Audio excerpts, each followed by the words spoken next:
Hello, people. My most awesome viewership out there watching my videos. How are you today? Well, here we are back at Titan Machine Tool. We got a job going here that we kind of sort of did before. And we're kind of sort of doing it again. So you may remember I had these parts that I was doing in another video. They looked more like this, with the bore on the end and the holes on the periphery and the V cut through them and whatnot. I'll just refresh your memory here. Remember this job I was doing? And we had the index to put the holes on, and we had the V-notch that we were putting in and whatnot. The customer sent me an email. He goes, "Hey, how are those aluminum pots coming?" I said, "Well, I'm not making any aluminum pots. All the drawings I had said steel. Cold rolled steel, 1018 steel, low carbon steel." I said, "Oh no, I need those pots made from aluminum." So, we got all these parts here, made from steel. The customer wants them made out of aluminum. The drawing said steel. But to their defense, at the very bottom of their email where the signature is, and you know how these big companies, they have all that stuff at the bottom of the email with their business heading and their extensions and the company's name and the logo and all of this, that, the other thing. Well, way down at the bottom of the email, it said, "I'd like these made from aluminum." So, live and learn. Make sure you read the email to the bottom. And second guess if you're not sure. Well, I thought I was sure. Drawing says steel. Customer wants aluminum. So here we are back. Here we have the aluminum ones now. Now, when I was doing my other video showing the V, I have a video cutting a V. I said options, right? We can use a drill mill. Nah, drill mill don't work. 90 degree included, that don't work. We can use the corner of the end mill. So that's what I did. I tipped them at a 45 and I used the corner of an end mill, cut them straight on those steel parts over there. But I also said if you set up the right angle head, you could use a saw, 90 degree included saw. And I said, man, that might be the best way to go, but my saw is crap. It wasn't cutting very good. So lo and behold, one of my most awesome viewers out there, what does he do? Oh, well, I get that in the mail. Sends me a saw. So to my viewer that sent me the saw, thank you so much. Not that I wanted to do these parts again, but I feel obligated now that I'm doing them again since you sent me a saw to set up the right angle head and cut that V-notch using the saw. So here we go. That's what we got going on today. I'll make some chips in a moment, but I'll kind of explain the right angle setup here. Now when you put one of these guys on, you need a longer drawbar. Standard length drawbar will not work. Now on my machine up top here, I ordinarily have the pneumatic drawbar. These machines are big, these shop machines. When you're down on the ground level, these things are pretty big. These are big boys. So I'm on this platform here. I got this platform. So I work up at a higher altitude. Now I can reach the top of the head, but if I was standing on the floor, I cannot, and you cannot reach the top of the head on these machines. So they usually come equipped with the pneumatic drawbar. But anyways, with the right angle head, you need a longer drawbar, so you have to load it in. You got to take this guy off. So I took this guy off. It's only got 3 screws holding on, a couple air fittings right here. So you disconnect the air lines and you can take that right off. This is the drive. That's what the top of the drawbar looks like for the speedy power drawbar. So when you use the right angle head, like I said, you need a longer one because the thing's hanging way down here. So I took my drawbar off. put the longer one in. You hang the quill out, stick the spindle way down. Obviously, you have an alignment key inside the spindle. The right angle head has an alignment key on the R8 shank, so you're just gonna line all that stuff up. Make sure that's lined up. And on this side over here, depends on which way you're pointing it. I'm working on the left-hand side, but depends on which way you're pointing it. Right here, this is a spacer screw. There's a 3/8 set screw in there, and when you tighten that guy up, it essentially spreads the crack. She's a crack spreader right there. So you gotta loosen your bolts up right here and just put a little pressure on it, and it spreads this gap open right here so that you can easily slide this guy up onto your spindle. Use your drawbar in the R8, tighten it up, pull it up as high as it can go.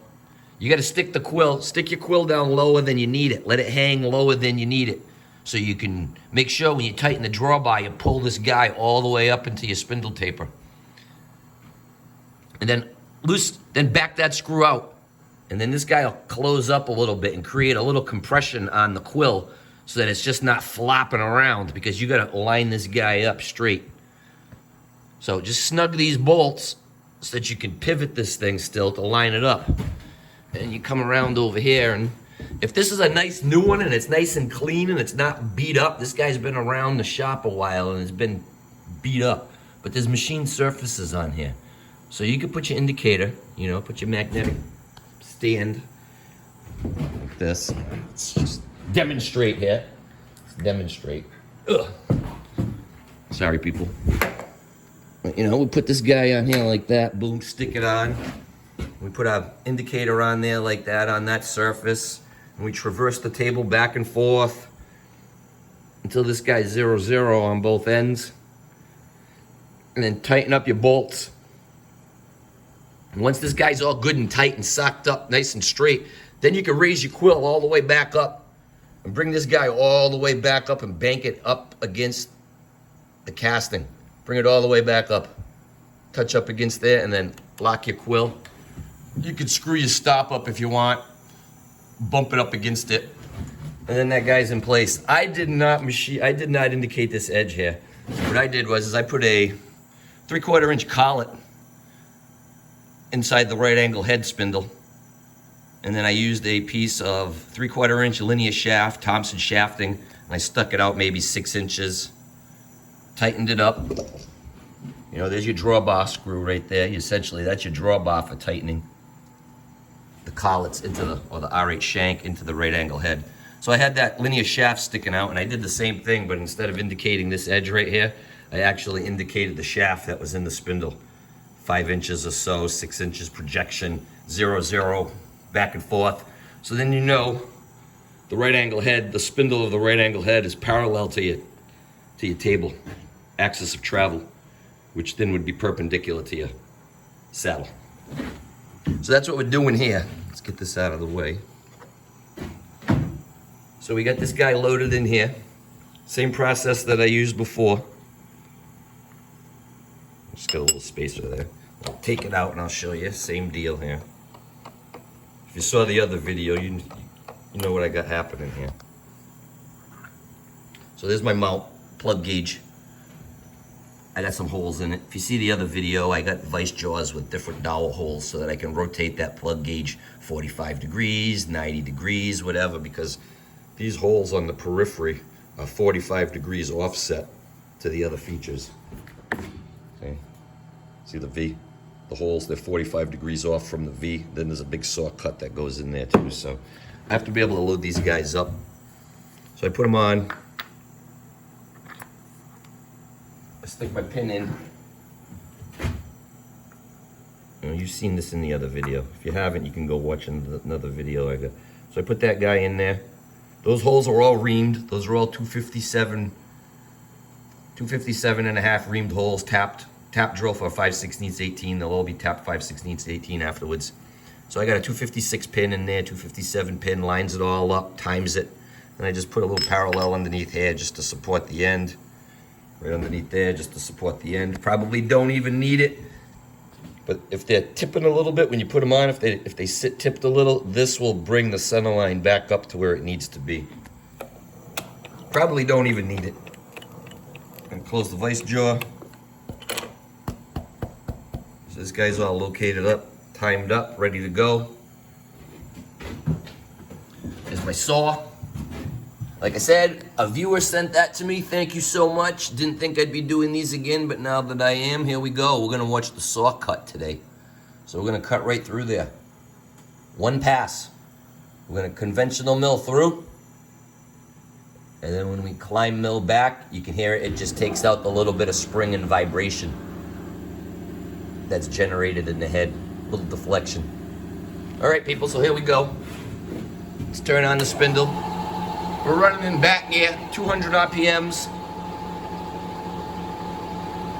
Get the spray mist going. The whole idea for the spray mist on this thing, whenever you're using a saw like this, it really does not like taking them chips back through for another run. So you want to clear the chips off that saw. You don't want to take them through the cut again. Sometimes it's inevitable, it just happens, but you can hear them. They don't like going through a second time. So with the spray, the air in the spray kind of keep them chips from riding on the saw and coming back through for another pass. But I have oil. The saw likes oil much better. So we're gonna add some oil as it's cutting. But it's just basically gonna cut right through, and then it's gonna climb mill back to where it started from.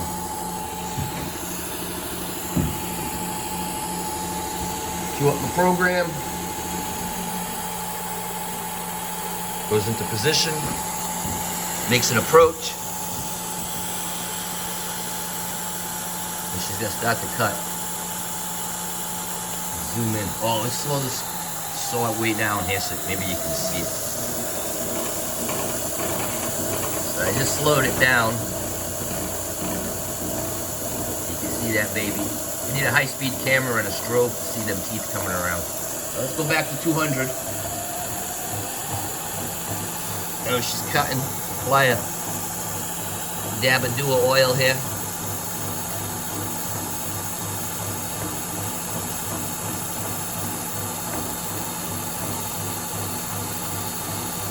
When you run enough of these things, you get a feel for the sound. A feel for the sound. How did you like that? So you know what it sounds like when it's running the way you like it. And then every once in a while, you can hear a little grunt, a little crunchy crunch. It's grabbing them chips and taking them back through. So once that guy passes through there, I blow all the chips off. And we give her a shot of oil. Everything works better with lubrication.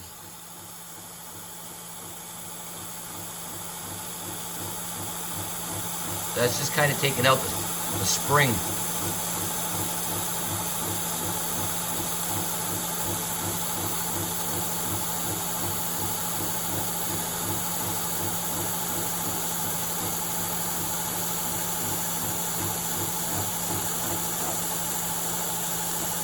And that's it. She's done cutting.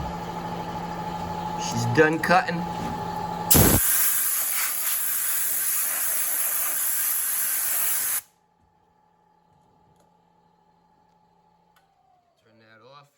Put your hands near that thing. That'll ruin your day.